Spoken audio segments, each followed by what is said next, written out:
بسم الله الرحمن الرحيم وما محمد إلا رسول قد خلت من قبله الرسل أفإن مات أو قتل انقلبتم على أعقابكم ومن ينقلب على عقبيه فلن يضر الله شيئا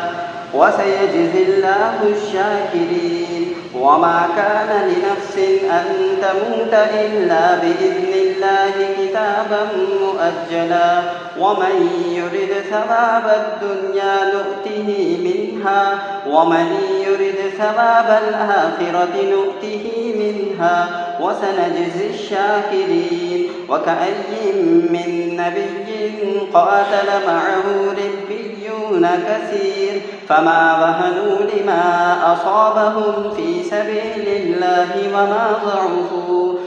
سبيل الله وما ضعفوا وما استكانوا والله يحب الصابرين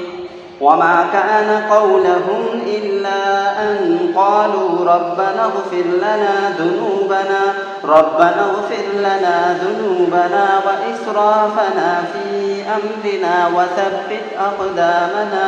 وثبت أقدامنا وانصرنا على القوم الكافرين فآتاهم الله ثواب الدنيا وحسن ثواب الآخرة والله يحب المحسنين.